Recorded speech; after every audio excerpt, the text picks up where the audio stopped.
All right, have you ever driven in Hamilton and not been able to figure out all of the one-way streets? And then you've driven in Toronto and you can't figure out how to get from point A to point B just because of the congestion? Well, one candidate who is running for council, Ward 32, that's in Beaches, East York, suggests that maybe we do need in downtown Toronto some one-way streets. How do you feel about that? Eric Boer joins us right now. Eric, thank you very much for your time. Thanks, Jim. It's good to be with you. Okay, so how is this going to work? Now, I might have made it sound like there's going to be tons of one-way streets if you had your way, but particularly two main streets when people are driving downtown Toronto, you want to make them one-way. What are those two streets?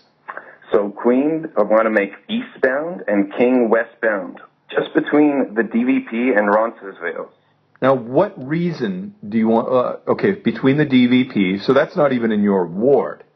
No, it's just the downtown core. Okay, so from the DVP to where again? Roncesvalles. So the length of King Street. So the length of King Street, it would be east on Queen, west on King. That's right. And this is all existing tracks. So this can be done with a lot of one-way signs, some bolt-down curbs to protect bike lanes, which I have incorporated into the plan. What's the reason, though? The reason is to address congestion and to help all modes of transportation. I think we can get the streetcars moving a lot faster even. So you're looking at two-way streetcars on King and two-way streetcars on Queen, but car traffic would only go one way on those two streets, King and Queen. No, sorry, Jim. Only one-way streetcars. So the left lanes would be for cars to be able to pass stopped streetcars. So only one way. You would have to walk 5 minutes, Jim, if you wanted to go in the other direction. So you're taking one lane of streetcars off of Queen Street and one lane of streetcars off of Queen Street, and effectively the streetcars would go east on Queen along with cars, and they would go west on King. That's right. I like this idea. I do. Jim. I like the idea, and I'll tell people why in a second. Would you support two one-way streets, making Queen one-way, making King one-way? 416-872-1010. Star Talk is star 8255. I think there's something in it for car drivers, too, and we'll tell you what that is. It might be a little obvious in a second. 345 News Talk 1010 Time Saver Traffic. I hear you, Rob. So you drive in Toronto. Maybe you're a 905er, and it's the reason you don't come into the city because of the congestion. Would you support one-way streets on Queen and King, taking one streetcar track off of each street, and only meaning the streetcars would go west on King, and then they would go east on Queen? That obviously would mean a little more room for cars, and maybe things would move a little quicker. Eric Boer is running for council, Beaches, East York, that's Ward 32. And Eric, I want to make sure that I've got your plan right. You want to put bike lanes on these streets too? So I'm thinking bike lanes on the right, and then streetcars on existing streetcar tracks, and then 2 lanes for cars to pass stop streetcars. And if we can get transit waiters on the street side of the bike lanes, then not even cyclists will have to stop when streetcars are loading and unloading. So under your plan, there would be 2 lanes for cars, correct? That's right. And the streetcar tracks that are unused. Is there parking? Is there parking in your plan? Because there's parking at least on portions of King and Queen right now. Yeah, I figure off-peak parking on the left, the same as it is now. So there would be only 1 lane of traffic in off-peak times. That's right. Which is what it is right now. Which is what it is right now, but this in this setup, the cars would be able to pass stop streetcars. Because it would be in a dedicated lane. The streetcars would be in a dedicated lane, and you wouldn't be stuck behind a streetcar. Not necessarily dedicated, but streetcars load on the right, so you'll have a lane that you won't have to stop for when streetcars are loading. Under this, I don't see why and I challenge anybody to point out why the following statement wouldn't be true, but under this proposal, I don't see why bikes, cars, and streetcars aren't running quicker.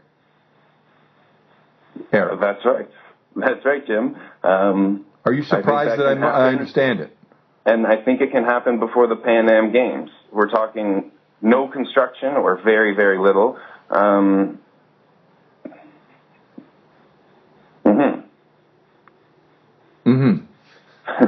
You like it, Jim? I do like it, Eric. Thanks, Jim. You're welcome. Thanks. Any comments at this point? Well, those dead tracks... now, let me ask you this question on a serious note. Has anybody, any kind of city planner, taken a look at this kind of idea, or is this something that you've pulled off of another plan, or is this your own plan? I made this up. I know that they have looked at it before, but I saw on YouTube someone who suggested that we'd have to move the streetcar tracks over to the curb lane. So I think this is just a way of doing things affordably. Your plan, which is, again, to use one streetcar line on the Queen and one on the King, make the streetcars only go one way, cars go one way. So on Queen it would be east one-way streetcars and cars and bikes. King, it would be west streetcars, cars. I think things move a lot quicker. Eric, good luck to you. Who's in Beaches? Is that Mary Margaret Mahan? Mary Margaret McMahon and Sandra Buston has thrown her hat back in. You may remember you. I hope you win. Thank you very much. Thanks, Jim. Oh, there you go. That's Eric de Boer and his plan. He's in Beaches, East York. Tell me why it's a bad idea. I don't think it's a bad idea for cars. You don't get stuck behind streetcars any longer. It accommodates bikes, which if you might not like bikes, but if you come down here, they're everywhere. So your not liking them doesn't make them go away. Here is Chris. Chris, why is it a bad idea? Because I was trying to see where it was a bad idea because I didn't want to like it, but I don't see where it's a bad idea. I think there's something that's being missed here. I think, the congestion we all gripe about and complain about is actually what makes those streets so vibrant. And you can go to Hamilton, in fact, where they do have an implementation of massive one-way streets, and that's why their downtown core is completely dead. There is no foot traffic. And if you want to see the drawback to having one-way streets where you literally are creating throughways through the city and see how that affects development and how it affects retailers, just go to Richmond and Adelaide. Those streets are dead. There's no pedestrian traffic. People are using them as mini highways. So what the councillor is proposing, or the candidates proposing... But Richmond and Adelaide, I would have to differ with you. I mean, we're right here. Mm-hmm. There's nothing really engaging. There's no storefronts. There's no retail. They're not built for that. I agree. Well, but Jim, let me, just to fall back upon some genuine urban planning as opposed to ideas that we can pull out of thin air, it is very clear that as soon as you create mini throughways through the city, you stifle any sort of retail businesses. People are not interested in stopping, getting out of their car, and shopping, or doing the things you see that make King and Queen so vibrant. So you think that this idea would kill an already established, because I would get your point if you're talking about getting an area up and off of the ground, but this area is already pretty vibrant. I completely agree that it's already pretty vibrant, but I also know that as soon as you turn streets into one-way streets and create many throughways, they have a negative economic impact because there is less incentive for people to stop and get out of their cars and go shopping. They start viewing those roads as throughways, as many throughways, and it's not something that I intuitively would think would happen, but it seems to always happen when you create one-way throughways through downtown cores. Good take, Chris. Thank you. Jack, you actually like the idea.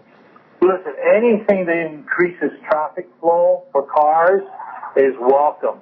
I wake up every morning thanking God I don't live downtown Toronto because the congestion here will make you absolutely insane. Now, he was saying that it's part of the beauty of downtown Toronto to have this kind of congestion. I'm not sure what he's smoking, but when people are just screaming and yelling and swearing at each other because of traffic, and people are trying to get ahead to get to work or home or whatever the case may be, that's not an ideal situation. Not at all. Here's George. George, you say bigger cities than us do this and it's successful? Yes, I think so. I mean, I've been in several cities around the world where they have one-way systems. In fact, I was in New York on the weekend, and almost every street in New York is one-way.